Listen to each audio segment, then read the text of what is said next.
అందరికి నమస్తే అండి. ఒక కస్టమర్ కర్ణాటక దగ్గరికి పిలిచింది అనమాట సోఫా రిపేరింగ్ ఉందని. మీకు ఒక వీడియో కూడా నిన్న పెట్టిన ఇన్స్టాగ్రామ్ లో.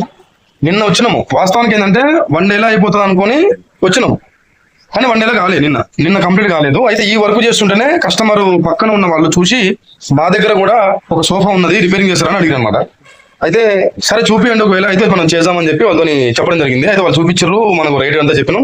వాళ్ళు ఏమంటారంటే సరే చేసేసేయండి, ఎట్లైనా వచ్చారు కదా చేసేసేయండి అని చెప్పి వాళ్ళు చెప్పారు అనమాట. అయితే సోఫా అనేది ఎక్కుతురు, నా దగ్గర ఉంది సోఫా అనేది ఎక్కుతురు ఆల్రెడీ. ఇది 2వ సోఫా. అది ఇంకో విషయం ఏంటంటే ఆ ఫస్ట్ మొదలు పెట్టిన సోఫా ఇంకా కాలేదు, ఇక దగ్గరలో ఉందన్నమాట. అంటే ఇంకొక 2-3 గంటలు అయితే అయిపోతుంది, కానీ అది అయిపోయింది. ఎందుకంటే అక్కడ కరెంట్ లేదు అక్కడ.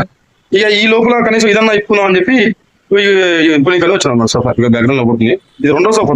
వాస్తవానికి ఒక సోఫా గురించి అని వచ్చి 2వ సోఫా చేస్తున్నాం అనమాట.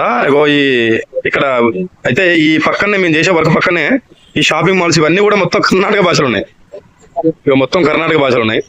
ఆల్మోస్ట్ చాలా బోర్డులు కానీ బండ్లు కానీ అన్ని కూడా కర్ణాటక దాంట్లో ఉన్నాయి. అన్ని ఎక్కువ శాతం అన్ని కూడా కర్ణాటక సంబంధించిన భాషలు ఉన్నాయి. చాలా మందికి కూడా తెలుగు వస్తుంది, అట్లేం లేదు, కానీ కొంతమందికి మాత్రం రావట్లేదు.